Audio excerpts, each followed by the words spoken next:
లేచినప్పుడు పాడుకుందా. గ్రంథవాగ్దానంబులన్నీ నావి ప్రాతిరాజ్యము వరుస వచనము తాన దివ్య ప్రేమ వాగ్దానంబులు గ్రంథవాగ్దానంబులన్నీ నావి. ప్రార్థన చేసుకుందాము.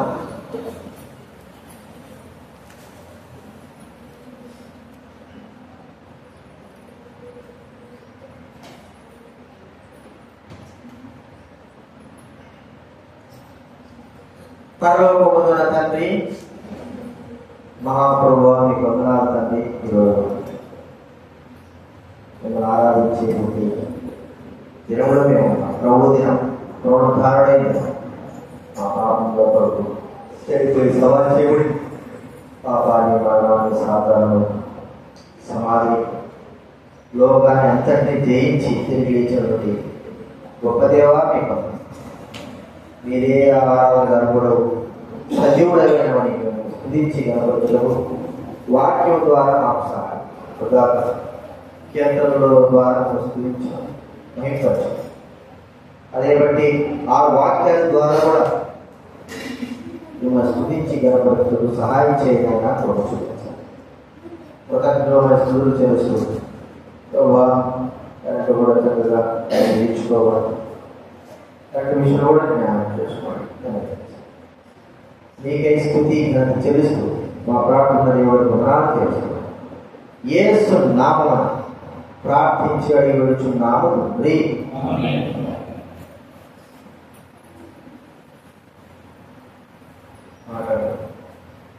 దేవుడి వాక్యంలో నుంచి కొన్ని మాటలు చూసుకున్నాం.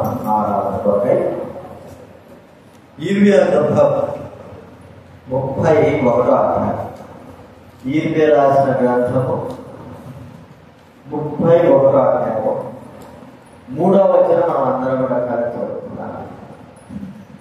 బైబిల్ మధ్యలో నుంచి 654. బైబిల్ మధ్యలో నుంచి 654 చూడండి.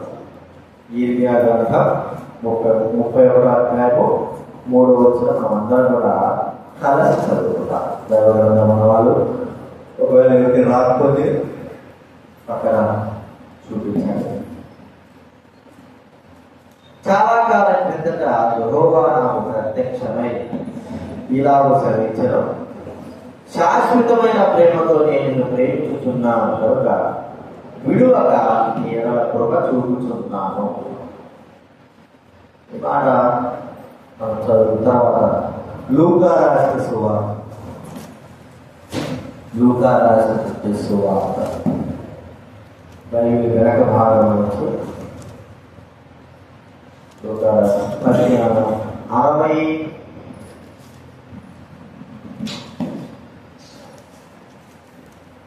68వ అధ్యాయం. లూకా రాసిన సువార్త 45వ అధ్యాయం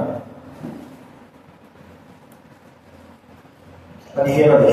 బైబిల్ వెనక నుంచి పేజీ నంబర్ 68. 15వ అధ్యాయము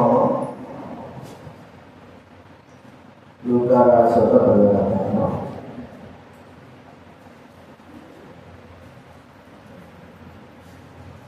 32వ వచనం లేకపోతే 11 నుంచి 19 వచనాలు మార్చి చదువుతున్నా. లూకా రాసిన సువార్త 15వ అధ్యాయం 11 నుంచి 19 వచనాలు. మరియు ఆయన ఇట్లలో ఒక మనుషునికి 2 కుమారులు ఉంటుంది.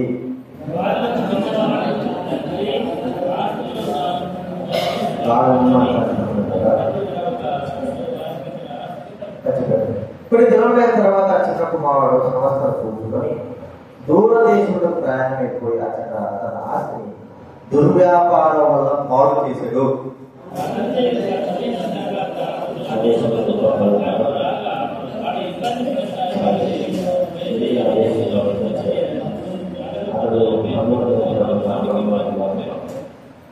వాడు హక్కులు పొట్టుతో తన కడుపు నింపుకొని ఆశపడదు కానీ ఎవరితో వారికి ఏమీ ఇయ్యలేదు.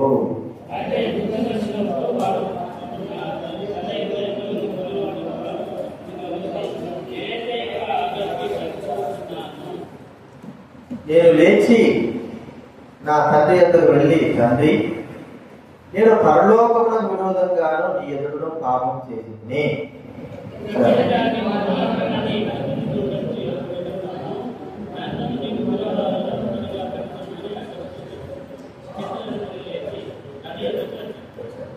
చివరిగా 20వ వచనం చదువుకున్నా, 20వ వచనం చదువుకున్నా.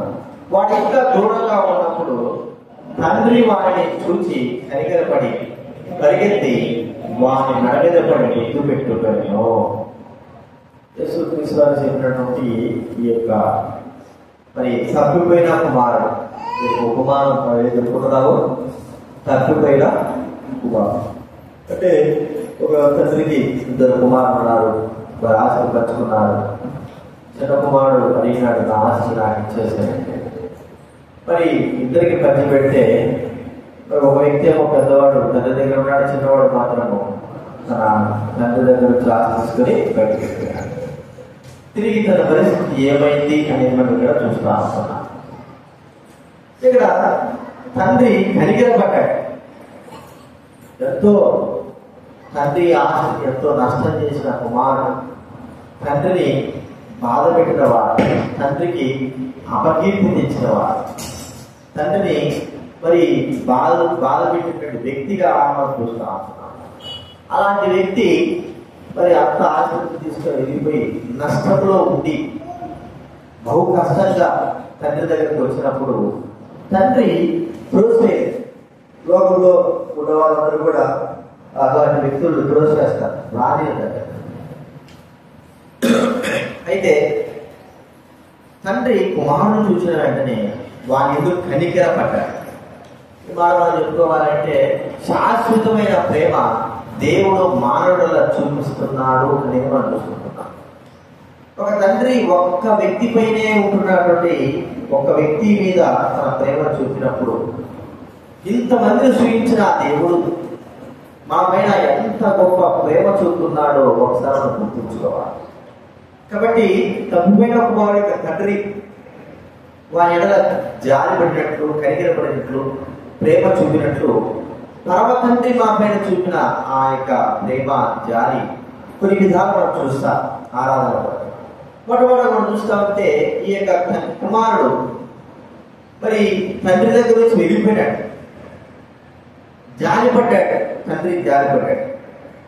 తండ్రి దగ్గర నుంచి ఈ కుమారుడు ఏమి తీసుకుని వెళ్ళాడు? డబ్బు తీసుకుని వెళ్ళాడు. కానీ ఒక మాట చెప్పుకోవాలంటే తండ్రి యొక్క అధికారాన్ని, తన అధికారాన్ని, తండ్రి యొక్క అధికారాన్ని తీసుకుని వెళ్ళినట్లుగా, అంటే మనం ఆలోచిస్తే ఆ అధికారము తనకు వద్దు అన్నట్లుగా తండ్రి అధికారం కింద ఉన్నదు పోగొట్టుకున్నవాడుగా చూస్తా ఉన్నాం. ఇక్కడ మనం చూస్తుంటున్నాం ఆ యొక్క కుమారుడు తప్పిపోయి వెళ్ళిపోయి తండ్రి అధికారం దుర్వినియోగపరిచి ఈ లోకంలో తండ్రి తనకిచ్చినటువంటి అధికారం తన ఇంట్లో ఉన్న అధికారాన్ని పోగొట్టుకుని బయటికి వెళ్ళి దాసత్వం చేయవలసిన పని, కూలి కొట్టవలసిన పని, పందులు మేపుతున్నటువంటి ఆ కొట్టులో తన కడుపు నింపుకోవాల్సినటువంటి పరిస్థితిని తనతో తాను తెచ్చుకున్నాడు. అందుకే బైబిల్లో మనం చెప్పేదంలో మాట చెప్పుకోవాలంటే ఇంటికాడున్న అధికారం వేరు, బయట ఉన్న అధికారం వేరు. కుమారుడికి ఇంటికాడున్న అధికారము పోగొట్టుకొని బయట ఏదో తనకు అధికారం దొరుకుతుంది వెళ్ళాడు. కానీ ఇటు ఇంటికాడ అధికారం పోగొట్టుకున్నాడు, బయట ఆ తనకు ఉన్న అధికారం కూడా పోగొట్టుకున్నాడు. బయట అధికారం అంటే ఒక మాట చెప్పుకోవాలంటే డబ్బు. ఆ డబ్బు ఉన్నంత వరకు ప్రజలైన వారు, స్నేహితులైన వారు తన చుట్టూ తిరిగారు. ఆ డబ్బును బట్టి స్నేహితులైన వారిని ఆజ్ఞాపించేవాడేమో, కాకపోతే ఏదైనా చెప్పేవాడేమో. కానీ ఇప్పుడు అంతా కోల్పోయిన తర్వాత తన స్నేహితుడికి తన మాట మరి లెక్క లేకుండా పోయింది. తన యొక్క అధికారం పోగొట్టబడినట్టుగా మనం చూస్తాం. ఇది మనము ఆత్మ సంబంధంగా ఎలాగ తీసుకోవాలంటే దేవుడు మన పితరులైనటువంటి ఆదాము వారికి ఇచ్చిన అధికారం. ఒక మాట చూడండి, ఆదికాండం 1వ అధ్యాయం. ఆదికాండం 1వ అధ్యాయం 28వ వచనం చదవగలరా? ఆదికాండం 1:20. బైబిల్ ముందు భాగం ఫస్ట్ వారిని ఆశీర్వదించను.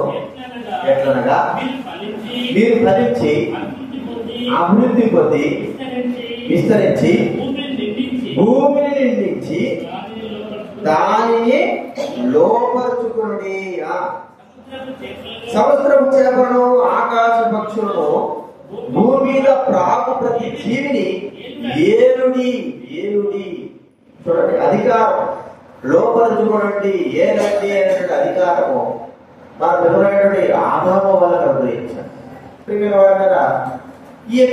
ఈ అధికారమును వారి చేతులారా పోగొట్టుకున్నారు. వారు ఎప్పుడైతే మరి పాపమును జరిగించారో, ఇక్కడ మనం చూస్తా అంటే లూకాసు వార్తలో కుమారుడు తండ్రి నా బొచ్చు భాగం నాకు ఇచ్చేయి అని తండ్రి యొక్క అధికారం కింద ఉండకోకుండా, లేకపోతే మరి నాకు భాగం తెచ్చని తన ఇంటిలో నుంచి ఎప్పుడైతే వెళ్ళిపోయినాడో అప్పుడే ఆయన చిన్న కుమారుడు దాసుడుగా అమ్మబడినట్లుగా దాసత్వానికి వెళుతున్నట్లుగా మనం చూస్తాము. ఇంట్లో ఉంటేనే కుటుంబంలో ఒక విలువ, ఒక అధికారం. బయటికి వెళ్ళిన తర్వాత ఎవరి అధికారం అనేది లేదు. అది కొన్నిసార్లు మరి దేవుని ఆశీర్వాదం బట్టి కూడా రావచ్చు, లేకపోతే దురదృష్టం బట్టి కూడా అందరికి దాసులు కావాల్సిన పరిస్థితి ఏర్పడవచ్చు. మనం చూసుకుంటున్నాం, దేవుడు ఆదాము వాళ్ళకి ఇచ్చినటువంటి గొప్ప అధికారాన్ని మనం గుర్తించుకోవాలి. లోపరుచుకోనండి ఏనండి. అయితే ఒక్క మాట ఒక్క విషయంలో వారు గాలి తప్పిన దాన్ని బట్టి, చేసిన తప్పును బట్టి అంత కూడా తారుమారైంది. ఇప్పుడు మనం లోపరుచుకోలేకపోతా ఉంటున్నాం. మనకు మరి ఈ యొక్క సమస్తమైనటువంటి ఏలేని పరిస్థితి ఏర్పడతా. ఎందుకంటే పాపము ఈ భూలోకానంతా కూడా ఏలుతాము. పాపమే ఈ భూలోకం అంతా కూడా మరి అధికారం కలిగినట్లుగా తాను చూడగలుగుతా ఉన్నాను. పాపమే అందరిని కూడా నడిపించేదిగా చూస్తుంటున్నాను. పాపమే అందరిపైన అధికారిగా కూర్చున్నవాడుగా ఆ పాపం అంటే సాతాను.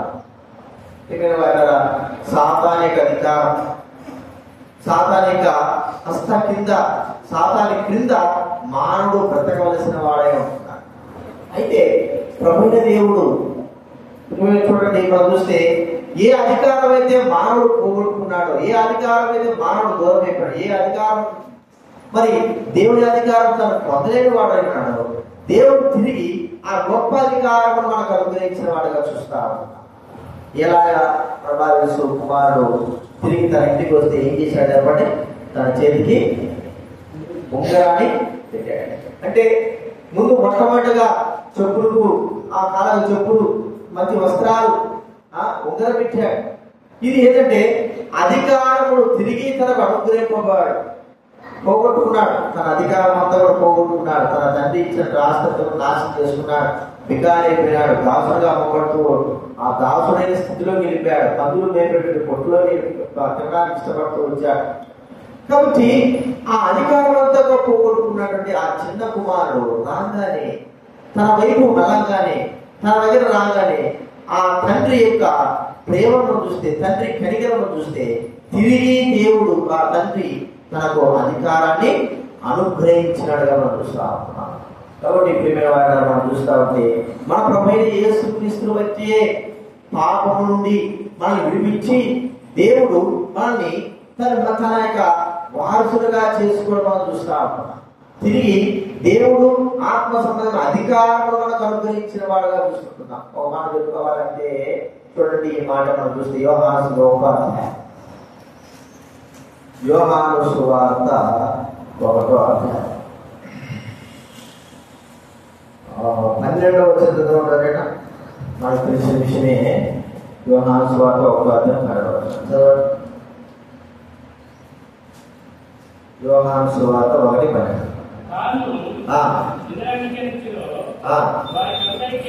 తన్ను ఎందరు అంగీకరించిరో వారికందరికీ అనగా విశ్వాసం ఉంచిన వారికి ఆయన అధికారము ఇది మనం చూస్తున్నాం. దేవుడి పిల్లలైనటువంటి అధికారం దేవుడు అనుగ్రహించిన వాడుగా చూస్తా ఉంటాం. కాబట్టి ఈ అధికారము దేవుడు ద్వారా మనకి ఇవ్వబడితే మన చేతులారా పోగొట్టుకున్న అధికారాన్ని తిరిగి ఆ యొక్క కుమారుడు ఎలాగైతే తండ్రి దగ్గరకు వచ్చినప్పుడు తిరిగి తనకు అధికారం అనుగ్రహించినట్లుగా దేవుడు మనకు ఆ అధికారాన్ని అనుగ్రహించాడు. కాబట్టి తిరిగిన వాటాదారులను చూస్తే పోగొట్టుకున్నటువంటి అధికారం ఏంటంటే దైవ కుమారుడు. ఉన్నాడు యోహాను సువార్త 8:44 యోహాను సువార్త 8:44 మీరు మీ తండ్రి అపవాది సంవత్సరం చదవండి. యోహాను సువార్త 8:44 యోహాను సువార్త 8:44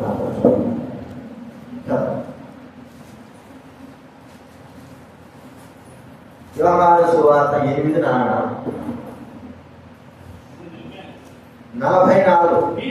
మీరు మీ తండ్రి యొక్క అపవాది సంబంధులు దురాశ నెరవేర్చబోతున్నారు. మీ తండ్రి యొక్క అపవాది సంబంధులు. మీ తండ్రి ఎవరండి? ఆ తండ్రి సాతానిక అధికారం కింద మానబడుతున్నాడు. అయితే ప్రేమైన వారు పోగొట్టుకున్నటువంటి కుమారుడి యొక్క అధికారం తిరిగి తన కుమారుడైన యేసుక్రీస్తు ద్వారా మనకు అనుగ్రహించాడు. ఈ తండ్రి కనికరపడ్డాడు. వచ్చిన వెంటనే తిరిగి తనకు కుటుంబంలో ఎలాంటి అధికారం కుమారుడికి అధికారం ఉందో ఆ అధికారాన్ని అనుగ్రహించినట్లుగా పరలోకము తండ్రి మనందరూ కూడా ఆయన అధికారాన్ని కుమారుడు కుమార్తెలకు అధికారాన్ని అనుగ్రహించిన వాడుగా చూస్తాం. ఇది మొట్టమొదటి చూసుకుంటున్నాం. రెండవదిగా కుమారుడు వెళ్ళిపోయిన తర్వాత మరి తిరిగి వచ్చే సమయంలో మరి తండ్రి తను చూస్తే ఎలాగ ఉన్నాడంటే మరి పాపము ద్వారా ఫలితం అనుభవించాడు.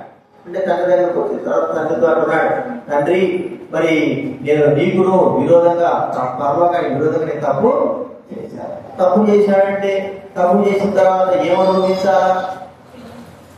ఫలితం ఎలాంటి శిక్ష? అది ఎలాంటి శిక్ష? అది ఎలాంటి శిక్ష అంటే తన ఇంటి దగ్గర ఎంతో మంది కూలివారు ఉన్నారు, కానీ వీడే ఒక కూలివాడిగా మరి ఒక పందుల దగ్గర మేపడానికి కుదర్చబడినట్టుగా కుదర్చబడిన వాడుగా చూస్తా ఉంటున్నాం. అంత మాత్రమే కాదు, ఆ యొక్క పాపం ఫలితం అనుభవించాడు. అందరూ కూడా ఏం చేశారు? వారిని మోసం చేసేసారు కదా. విధానాలు అందరూ కూడా మోసం చేశారు. పాపము ఫలితం మోసం చేసేసారు. ఇంకా ఏమిటి వారి విషయంలో ఏమిటి? వాడు ఎంతో నష్టములు అనుభవించాడు. మనం అంటాము ఏదైనా వ్యాధి బాధ వస్తే వీడికి పాప ఫలితం రాదు కదా. పెరాలసిస్ వచ్చిందనుకో, లేకపోతే ఏదైనా బాగాలేని వచ్చిందనుకో, వెంటనే మనం ఏమిటంటే వాడు చేసిన తప్పు వాడు అనుభవిస్తున్నాడు, శిక్ష అనుభవిస్తున్నాడు. కాబట్టి పాపపు ఫలితమును అనుభవించాడు. మనం కూడా మన తండ్రుల యొక్క పాప ఫలిత చూడండి. నెహెమ్యా గ్రంథం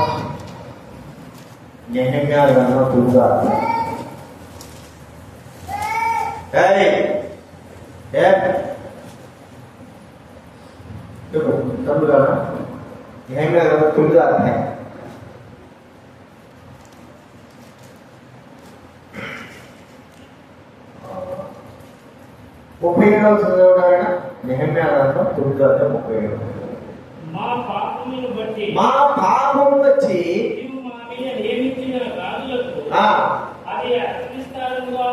ఫలమిచ్చుతున్నది. మా పాపాలను బట్టి నీవు మా మీద నియమించిన రాళ్ళకి ఏం నియమిస్తుందంటే అతి విస్తారంగా ఫలమిస్తాడు. వారు తమకు ఇష్టం వచ్చినట్లు మా శరీరం మీదను మా పశువుల మీదను అధికారం చూపుతున్నారు కనుక మాకు చాలా అంటే ఫలితం అనుభవిస్తున్నారు. ఎవరి ప్రయత్నం ఫలితం వాళ్ళు అనుభవిస్తున్నట్టుగా మనం కూడా ఆ పాపం ఫలితం ఏమిటి? శిక్ష. పాప ఫలితము శిక్ష. కాబట్టి అందుకే పాపం వల్ల వచ్చే జీతము మరణము. ఈ యొక్క శిక్ష మనం పొందాలి. వాడు కూడా మరి ఆ దినాల్లో ఎలాంటి శిక్ష ఆ తప్పిపోయిన కుమారుడు పొందాడంటే తండ్రి దగ్గర నుంచి వెళ్ళిపోయిన తర్వాత నమ్మించి మోసం చేస్తే ఇక తినేదానికి కూడా తిండి లేని పరిస్థితి, చనిపోయేటువంటి పరిస్థితి. ఎంతటి శిక్ష పడిందంటే పందులు మేపడానికి నియమింపబడిన వాడు. ఇంకా ఎంత శిక్ష అంటే పందులు పొట్టు కూడా తినాలి. ఎవరు కూడా లేదు. అది ఒక శిక్షగా తన పైన మోపబడి శ్రీగడ వారిని మనం ఆలోచిస్తే పాపము ఫలితము అనుభవించవలసిన మనకు ఆ పాప ఫలితాన్ని ఆయనే అనుభవించి మన శిక్ష, మన భారము, మన దెబ్బలు, మన అవమానము ఇవన్నీ కూడా ఎవరు అనుభవించారు? మన తన కూడా ప్రభువే అనుభవించాడు. అంటే మన శిక్ష ఫలితము అనేది ప్రభువు తాను తీసుకున్నాడు మన పైన. ఆ యొక్క మరి శిక్ష పడుకోకుండా మరి దేవుడు ప్రభుత్వం. అందుకే ప్రభు వాక్యంలో పౌలు అంటాడు, క్రీస్తు యేసునందున్న వారికి, చూడండి రోమా రాసిన పత్రిక 8వ అధ్యాయం మొదటి వచనంలో ఉన్నారట. రోమిలికి రాసిన పత్రిక 8వ అధ్యాయం మొదటి వచనం. ఇప్పుడు క్రీస్తు యేసునందున్న వారికి ఏ శిక్షా విధి లేదు. చూడండి, పాపము ఫలితము అనుభవించుకోకుండా దేవుడు వాటిని మనకు బదులుగా ప్రభువైన యేసుక్రీస్తు వారు అనుభవించారు. మనకు బదులుగా, మన శిక్షకు బదులుగా, మన ప్రాణానికి బదులుగా యేసుక్రీస్తు వారు ఆయన శిక్షను అనుభవించాడు. అంటే మన పాపం ఫలితము ఆయన పైన పడింది. తల్లిదండ్రులు చేసినటువంటి పాప ఫలితాలు పిల్లలకు సంక్రమిస్తారు. అంటే వారు జాగ్రత్తగా ఉంటే పర్వాలేదు, కానీ వారు దుర్మార్గం నడిస్తే ఆ పాపాలు ఏడవుతాయి.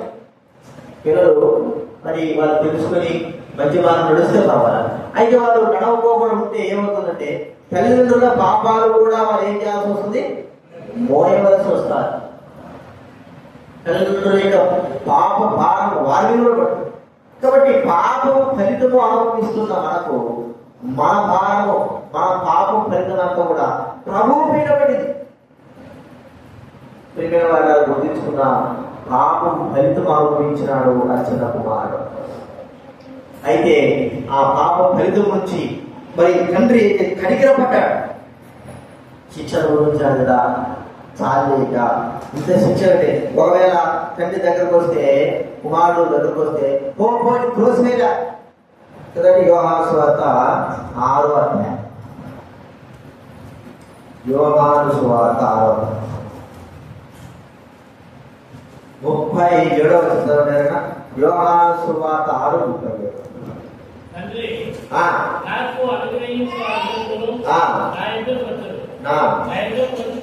నా యుద్ధకు వచ్చు వారిని నేను ఎంత మాత్రం బయటికి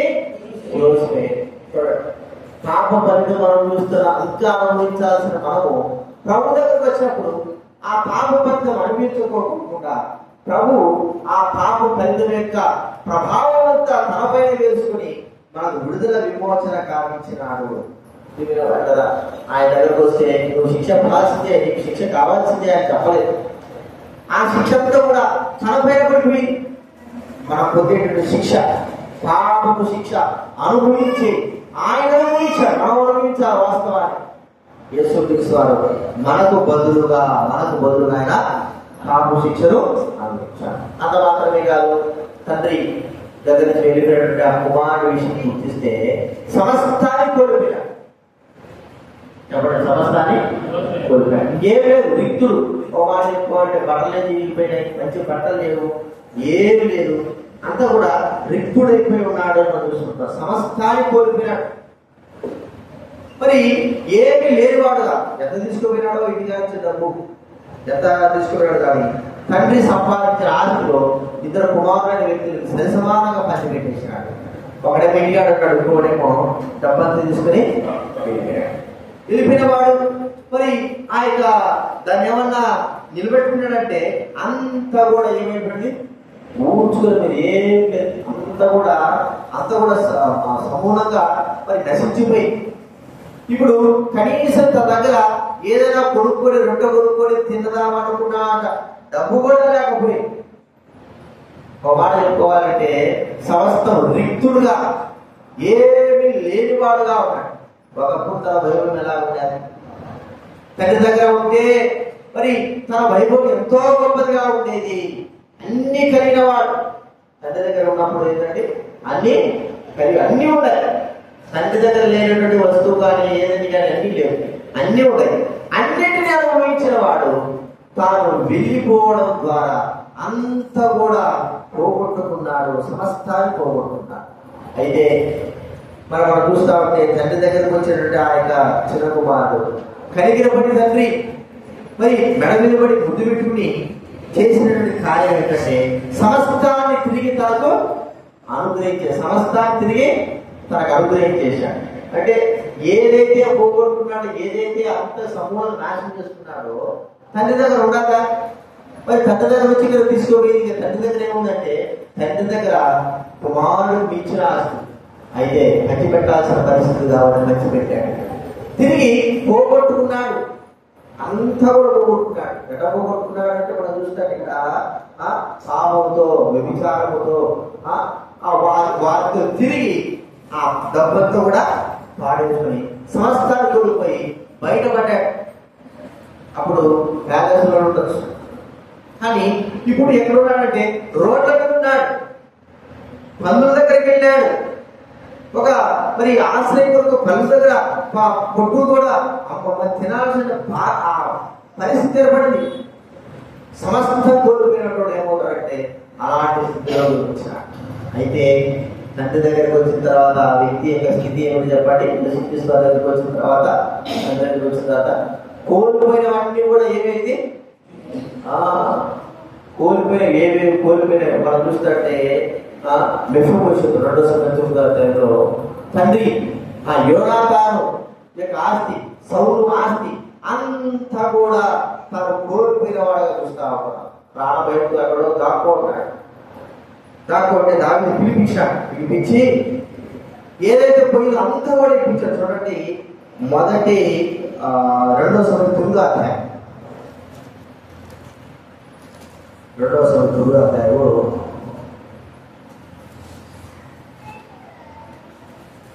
7వ చదవండి. 2వ సమయం 9:7.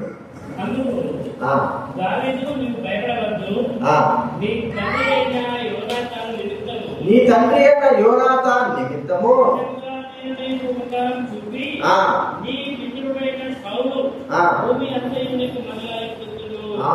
నీకు మరలా ఇప్పిత్తును, నా బల్ల యొద్దనే భోజనము సదాకాలం. అలా మాత్రమే కాదు, ఒక స్త్రీ శూన్యమీరావు. చూడండి, 2వ రాజులంతా 8వ అధ్యాయం, 2వ రాజులంతా 8వ అధ్యాయం మొదటి నుంచి 6 వచనాల్లో చివరి నుంచి 6వ వచనం చూస్తే, రాజు ఆ స్త్రీని అడిగినప్పుడు ఆమె అతనితో సంగతి తెలియజెప్పారు. కాబట్టి రాజు ఆమె పక్షంలో ఒక అధిపతి నియమించి ఆమె సొత్తు యావత్తును ఆమె దేశం విడిచినప్పటి నుండి నేటి వరకు భూమి ఫలించుట పంట యావత్తును ఆమెకు మరలా ఇమ్మని సెలవిచ్చాను. అంటే కోల్పోయినటువంటి తన పంట, తన ఇల్లు, తన ఆస్తులు, పొలాలు అన్ని కూడా ఏమైపోయినా చెప్పండి మరలా వచ్చింది. ఇక్కడ చూస్తే మెఫీబోషెతు చూస్తే అంతా కూడా తన తండ్రి ఆస్తి, తన తాత ఆస్తి అంతా కూడా కోల్పోయి, ఒకవేళ నా ఆస్తి కావాలని బయటకు వస్తే ఆయన శత్రువులు, మరి ఆ సౌలుకి శత్రువులైన వారు, దావీదు సంతానమైన వారు ఇక మెఫీబోషెతును చంపేవారే. దాక్కోవడం పెళ్ళైన తర్వాత పిల్లలు ఉన్నారు, దాక్కోవడం అలాంటి పరిస్థితిలో కాదు. కానీ తిరిగి మరి మెఫీబోషెతుకు ఏమైపోయిందంటే కోల్పోయిన సమస్తమును దేవుడు ఏం చేశాడు, తనకు దావీదు అనుగ్రహించాడు. ఇక్కడ శూన్యమీరాలు కూడా కోల్పోయినంత కూడా రాజు తిరిగి వచ్చారా అని చెప్తే అంత కూడా 7 సంవత్సరాల నుంచి కోల్పోయినంత కూడా తిరిగి ఇచ్చాడు. మా జీవితంలో సమస్తము కోల్పోయిన తిరిగి దేవుడు ఆయన తన కార్యం నెరవేర్చి తన మహిమనిచ్చేటట్లుగా తిరిగి సమస్త కోల్పోయిన దాన్ని కూడా దేవుడు అనుగ్రహించాడు. మనం అనుకుంటాం ఇది పోయిందని ఆయన అనుకునే సమయంలో తిరిగి దాన్ని దేవుడు అనుగ్రహించేవాడు చూస్తున్నాడు. నా వల్ల కాదు, దీన్ని నేను కోల్పోతానని అనుకుంటే తిరిగి దేవుడు అనుగ్రహించేవాడుగా ఉన్నాడు. ఇప్పుడు మనం చూస్తా ఉంటే ఏం కోల్పోయినా మనము పర సంబంధం ఏది కోల్పోయినాము, దైవికమైనటువంటి ఆ యొక్క మరి దేవుని స్వరము కోల్పోయినాము, దేవుడి సన్నిధిని కోల్పోయినాము, దేవుడి మందిరాన్ని కోల్పోయినాము, ఇంకా ఎన్నో వాళ్ళు చూసా ఉంటే దేవుడికి సంబంధించిన వాటితో సమస్తాన్ని కోల్పోయినాం. ఆ చిన్న కుమారుడు వెళ్ళిపోయిన వెంటనే అంత కోల్పోయినట్టే అలాగా అంతకంటే అత్యధికంగా మనం కోల్పోబడ్డాం. అయితే తిరిగి దేవుడు మనం ఏం చేశాడు చెప్పండి? సమస్తాన్ని అనుగ్రహించాడు. ఏమిటా సమస్తము? పరలోకమనుకో, లేకపోతే దేవుడి సన్నిధికో, దేవుడి మందిరం అనుకో, ఇంకా ఎన్నో వెళ్ళి కూడా దేవుడు తిరిగి సమస్తాన్ని మనకు అనుగ్రహించిన వాడుగా చూస్తా ఉంటున్నాం. ఇది మనం గుర్తుంచుకోవాలి.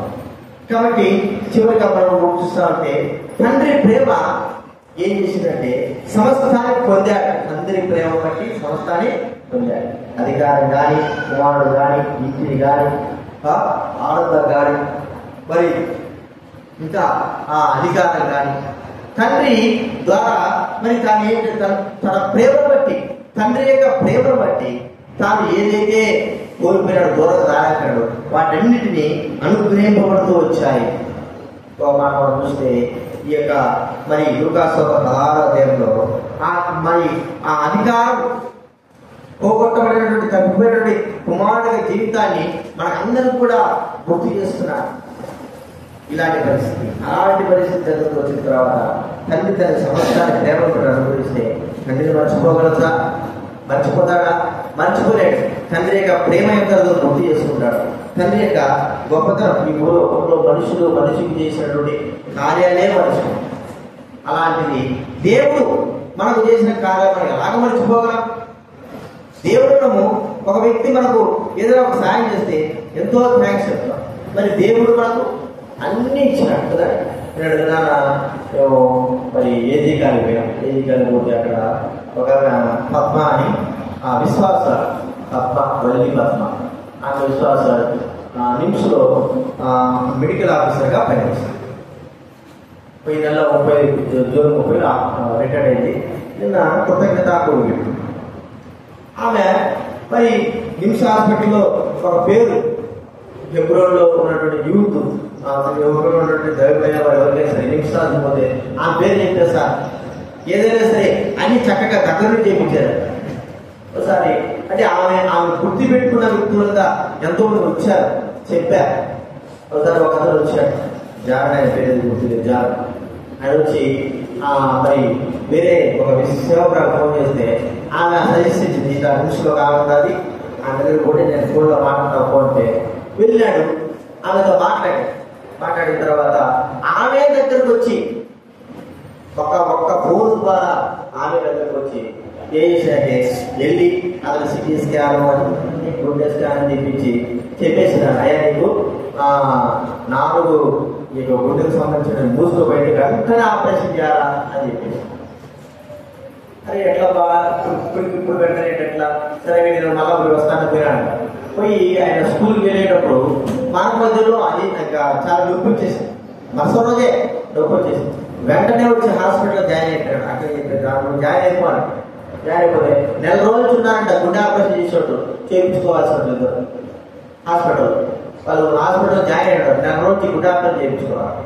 ఈ మోగాన్ని ఇవేం చేసిందంటే మరి డాక్టర్లకు చదవకాలని చెప్పేసి ముందు ఇంటి పని చేయడానికి మీరు అని చెప్పి ఆయనకు కావాల్సినవన్నీ కూడా ప్రొడ్యూసర్ చేపించేసి ఒక పెద్ద డాక్టర్ ఉన్నాడు, ఈయన బాగా ఆ ఎక్స్పీరియన్స్, ఈయనతో ఆపరేషన్ చేయించుకో సక్సెస్ అయిపోతుంది. మరి 4 రోజులు ఉన్నట్టు లేని ఈయనకి ఏమైపోయింది? ఒక్కరోజే ఉదయం వచ్చినట్టు జాయిన్ అంటే సాయంత్రానికి ఆపరేషన్ చేసేసి. ఇప్పుడు ఆమె మరి రిటైర్డ్ అయినా మీటింగ్ పెట్టుకున్నానని చెప్తే ఎక్కడి నుంచో బాగా లేకుండా కూడా వచ్చి సాక్షి చెప్తున్నాడు. ఎందుకు చెప్పండి? మరి ఆ ప్రేమ బట్టి మర్చిపోవడానికి వాళ్ళు చేసినటువంటి ఉపకారం అలాంటి మర్చిపోవడానికి వీలేదు. కాబట్టి తండ్రిన దేవుడు ప్రవీణ యేసుక్రీస్తు వారి బట్టి మనకు చేసిన ఉపకారాలు, మనకు చేసినటువంటి మేలు ఇవన్నీ కూడా మనం మర్చిపోగలరా? మర్చిపోలేదు. అన్ని కూడా మనం గుర్తించుకోవాల్సిన వారంగా ఉంటున్నాం. కుమారుడు వెళ్ళి తండ్రి దగ్గరికి, తండ్రి నేను పరలోకానికి నీకు విరోధం తప్పు చేశాను, నీ కుమారుడు అనిపించుకోవడానికి యోగ్యుడు కాను అని అనకు ఉండిపోయి తండ్రి ప్రేమ కలిగిన వాడు, దయ కలిగిన వాడు, మరి శాశ్వతమైన ప్రేమతో ప్రేమించినటువంటి తండ్రి తనకు ఏదైతే కోల్పోయినాడు, ఎక్కడైతే తను నష్టపడ్డాడు, ఎక్కడైతే తన జీవితంలో సర్వం కోల్పోయినాడు, ఎంత ఫలితం అనుభవించినాడు, వీటన్నిటిని ఆ తండ్రి తిరిగి తనకు అనుగ్రహించినాడు. వాళ్ళు చెప్పుకోవాలంటే కుమారుడు చచ్చిపోయినాడు, తిరిగి కుమారుడు బ్రతికింపబడ్డాడు అనే మాట. మన కూడా అలాంటిదే, చనిపోయినాము మళ్ళా బ్రతికింపబడ్డా, కోల్పోయినాము తిరిగి అనుగ్రహింపబడ్డా. మరి అంత మాత్రం కాదు, తండ్రి మరి పాపము శిక్షను పొందుతున్నా, కానీ దేవుడు కృపను బట్టి శిక్షను అనుభవించకుండా చేస్తున్నాడు. అధికారం పోయి ఇవన్నీ కూడా మనం ఆలోచిస్తే ప్రభువు తన కుమారుడైన యేసుక్రీస్తు ద్వారా అనుగ్రహించినటువంటి కార్యములు. కాబట్టి ప్రభువును మనం స్తుతించాలి. ప్రభు నా జీవితంలో ఇంత గొప్ప కార్యం చేశావు, ఇంత కార్యం చేశావు, నేను స్తుతిస్తున్నానని ప్రభువును ఘనపరిచి ఆరాధించాలి. ఈ విషయాన్ని జ్ఞాపకం పెట్టుకుందాం. ఆరాధనలో మనం ప్రవేశిస్తాం. మళ్ళీ లేచి కూడా పాట పాడుకున్నాము.